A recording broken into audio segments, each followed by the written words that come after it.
Elden Ring has hundreds of weapons that can be considered overpowered, so much so that there's so many cool and unique weapons that fly under everyone's radars and hardly any players use them. Well, today we're going to be shedding some light on those exact weapons, as I'm going to show you 5 incredibly underrated weapons in Elden Ring that you should definitely give a try because they're very good. Also, just as a quick caveat, this isn't like a top 5 or anything, so they're not in any specific order. These are just simply 5 incredibly powerful weapons in Elden Ring that I use and that I rarely see anybody else using. So, with that said, let me introduce you to the first weapon. And for the first weapon in this list, we've got ourselves the Dragon Scale Blade. Now, I believe for most players in Elden Ring, if you were to use a katana or ask them if they had a specific katana they enjoy using most, you would most likely hear the answers of Moonveil, Uchi-Katana, Nagakiba, or even still maybe the Rivers of Blood. But let me tell you that the Dragon Scale Blade is just as good. This is because you can make use of the unique skill power, the Ice Lightning Sword, to infuse the weapon with both lightning and frost damage. In fact, you will then be dealing 60 points worth of frost build-up per hit, along with an additional 160 points of lightning damage. This of course is really useful, and especially if you dual wield this weapon, you can essentially almost instantly proc frost against any enemy, dealing the initial 10% worth of damage that the frost proc does, which then reduces the defense of your enemies by 20%, allowing you just to wail on them, allowing you to do thousands and thousands of damage. The blade itself already had a very decent AR, and the fact that we're adding another 160 with the lightning damage is just downright devastating. And the best part about the Ash of War as well is it is a damaging Ash of War, so you can use it in an offensive way. So although in the gameplay that you're seeing, I'm typically using it as the setup to obviously infuse the weapon first of all, in PvP you can use it to strike down on your enemies and obviously deal around about 1,000 odd damage with that one strike, before then just obviously relentlessly attacking them, building up frost damage, dealing extra lightning damage, all whilst feeling like an absolute boss at the same time. Like I said earlier, I know katanas get a whole load of love in this game, but I rarely see anyone using the Dragon Scale Blade, and for those of you that don't know how to obtain this weapon, it is something that unfortunately you can only get once per playthrough, because you need to defeat the dragon skin boss that's residing in the Lake of Rot area, which is a place that you get to whilst completing Rani's questline. But either way, even if you've just got the one during your first playthrough, it will still do a tremendous amount of damage, and even in the later New Game Pluses, this still packs an absolute punch, as again the gameplay you're seeing is from New Game Plus 6. So yeah, if you haven't got this weapon already, I definitely recommend that you go and get it, because if anything, it's extremely fun to use. But of course, we've got 4 more weapons to talk about, and the next one that I want to show you is an incredibly powerful dagger. And that's because at the 4th spot, we've got ourselves the Glintstone Kris. And essentially for me personally, I would put this dagger in the same category as something like the Reduvia. That is because although it's a dagger and it doesn't look like it's going to do much, if anything, it looks like it's about to break as soon as you swing it, it actually can deal thousands upon thousands of damage if used correctly. Now the Glintstone Kris is a magic or intelligence based weapon, and it has a very unique Ash of War in the respect that it's got 2 different phases. The actual Ash of War itself is just the regular glintstone dart, but again, if you buff it correctly in your build, that particular dart will do anywhere upwards of 2,000 to 3,000 damage. But again, the unique thing with this particular dagger is you can then immediately follow up with a heavy attack to lunge yourself forward, piercing through the air, striking your enemies with yet another heavy hitting attack. This of course allows you to have an absolute abundance of range, especially in the PvP sense, because you can obviously snipe people at range with the glintstone dart, and if they're trying to roll to avoid that initial attack, you can already be hurtling yourself towards your enemy with the blade itself to hit them as they finish their roll animation, so it can be used in a very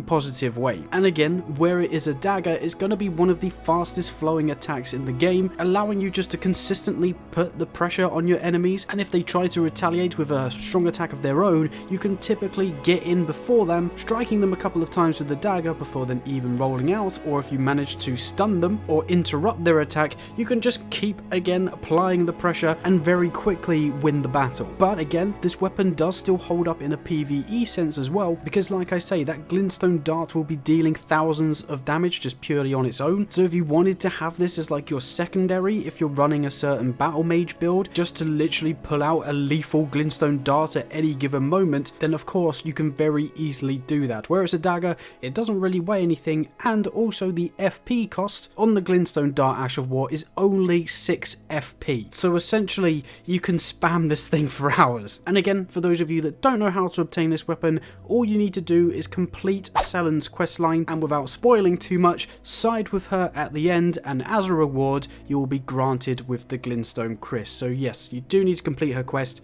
all the way through to be granted with this insane dagger. But there's also something else that's insane I need to tell you about, and that is today's video sponsor. We are once again sponsored by MMO EXP. Now, for those of you that don't know, MMO EXP is the fastest and cheapest way to purchase in-game currencies and in-game items for your favorite games. In fact, they cover multiple games going from EAFC to World of Warcraft. Elden Ring, of course, is included in this list of games, and you can purchase both runes and items for your selective platforms. And because we're partnered together, you can use my unique code JAZZA to get 5% off any of your purchases that you make. Of course, if you're interested at all, there will be a link in the description down below, and like I say, if you do end up purchasing anything, make sure that you use the code JAZZA, JAZZA, to get yourself a nice little 5% discount. So thank you once again to MMO EXP for sponsoring today's video, but for now, let's get back to these underrated weapons. And the next weapon that I'm going to show you is none other than the Stormhawk Axe. Now, I don't know whether this is just me, but whenever I play this game, I always pick this weapon up, but I never used it. In fact,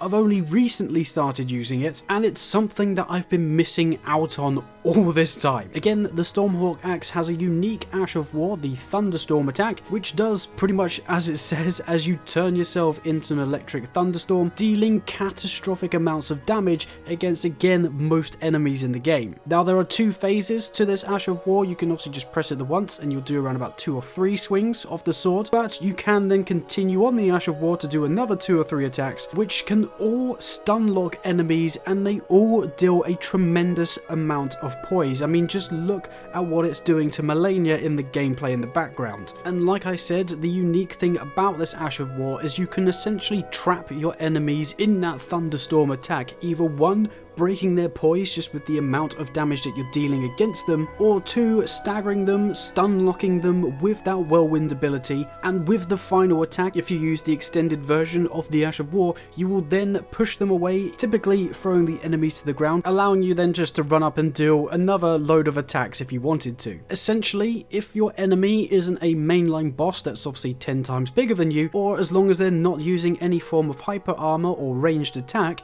you will essentially be somewhat invincible, as you can just consistently spam this Ash of War and just become an unrelenting tornado, dealing thousands of damage in the process. Again, obviously it's the whole point of this video, but I was criminally unaware of just how good this weapon can be. And also bear in mind that you get 2 of these each playthrough, because these are in fact dropped by Nepheli, so whether or not you complete her quest, she will either give these weapons to you herself, or they will be dropped at the round table area wherever she was last standing, where you can go and pick up the 2 Stormhawk Axes. And if you're like me and you've always picked this up and you probably weren't the biggest fan of Nepheli, or the way that she did bugger all in most of the fights, this weapon is a lot better in your hands, so I highly recommend that you give this a go. And just before we move on, I do just want to give a quick shout out to Elite Carlos, who is another Elden Ring YouTuber, because essentially without him I would not have been aware of the immense damage that this weapon does. He's a fantastic content creator, mostly covering Elden Ring at the moment, doing all sorts of no-hit runs because he's got actual skill of playing the game, unlike moi. So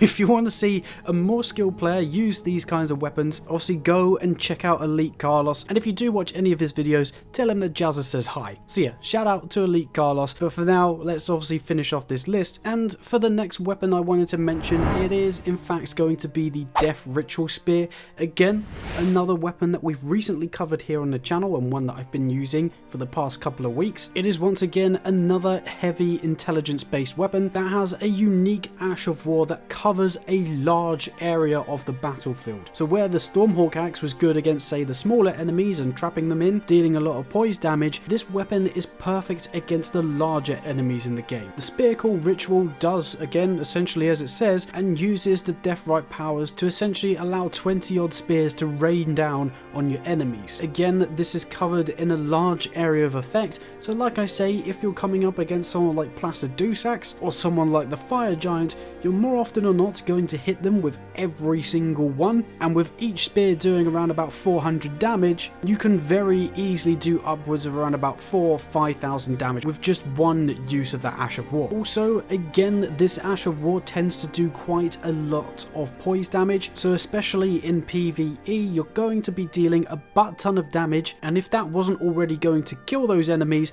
you are then going to break their poise, allowing you to then do a critical hit. Again, it is very effective in PvP as well, because where that area effect of the Ash of War is sporadic, unless your enemies can run out really quickly, you are more than likely going to catch them with one or two, and this attack can be used at a very long range, so you can very easily catch people off guard with this thing. But again, even if you don't want to use the Ash of War, it is still a spear type weapon, so it does have one of the longer movesets, allowing you to obviously again hit your enemies at some range just with the weapon itself. So even in close combat, this still has the advantage, but of course the main reason why you'd want to be using it is for the Ash of War, as where it's purely an intelligence based attack, you can obviously use all sorts of buffs, which is how you can deal thousands of damage with just one click of the button. And again, for those of you that don't know how to obtain this weapon, all you need to do, well I say all you need to do as if it's easy, is defeat the Death Right bird that is in the mountaintops of the giants, more specifically as if you're on your way to Castle Sol, and this is the trickiest, or at least one of the trickiest Death Right birds to take on in the game, so I highly suggest that if you are looking to get your hands on this weapon, that you bring another relatively good weapon, maybe like the Stormhawk Axe or something like that, to take on this enemy to then obviously get your hands on the Death Ritual Spear. But if you want a bit more of an easier time of getting a weapon, this last weapon is relatively easy to get and is extremely powerful. That's because for the final weapon that I'm going to show you today, it is indeed the Wing of Astel. And yep, whoa, I already know what you're going to say. Hang on, Jazza mate, this is not underrated. Everybody knows that it's incredible. Well, it might just be me, but I never see anybody using this weapon, and people seem to be using things like Moonveil or the Dark Moon Greatsword if they're running an intelligence build instead. And I know you're also probably thinking, well, in a PvP sense, it's not the greatest, because again, you can dodge the charge attacks and obviously dodge the nebula, but they actually combine very well, and if you use them correctly, you can catch a lot of people off guard, because again, the nebula attack is sporadic with its explosions, and you can obviously use the charged attacks to fling the projectile at your enemies, or if you want to dual wield them and obviously have access to the dual wielding curve sword moveset, you can then also implement a really fast flowing attacking move, giving you all sorts of different ways to try and beat your opponents. There is just so much versatility and so many different combos that you can use with this weapon, I'm surprised that not many people actually use it. Essentially, if you catch them correctly, you can defeat anybody online with just one use of the nebula, but even in a PvE sense, you're going to be doing catastrophic amounts of damage, all while doing a tremendous amount of poise damage as well. Again, where it's heavily intelligence based for pretty much all of its attacks, you can run a very heavy boosting intelligence build, which you'll be able to use the Wing of Astel to mop the floor with any boss that the game has to offer. Of course, the only thing that people maybe don't like about it is the fact that you need to time the nebula or be in the right place at the right time to get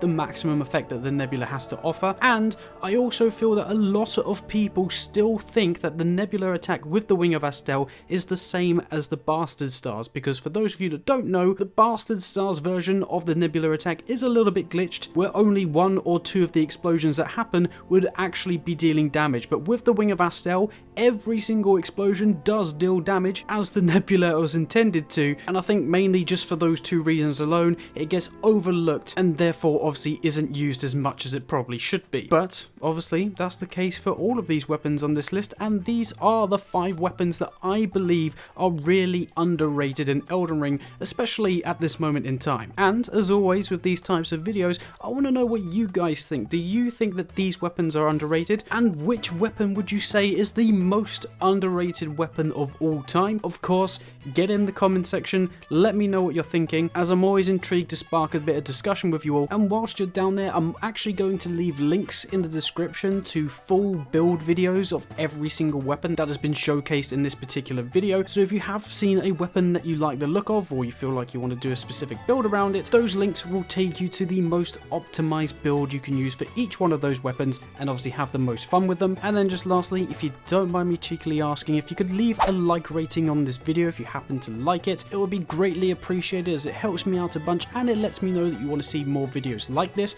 And actually, if we can get to 250 likes, I might consider making another video showcasing 5 more incredibly underrated weapons in Elden Ring. So I'll leave that to you. Get this video to 250 likes if you want to see another 5 underrated weapons video. But other than making sure that you're subscribed, I just want to say a big thank you for watching this whole video. I genuinely appreciate all the support and love that you've been showing on the channel this year, so I just want to let you all know that you're freaking legends. But go have an absolute blast with these weapons. Obviously let me know how you get on, and I guess I'll catch you in the next video of whatever it is that we make. Bye bye.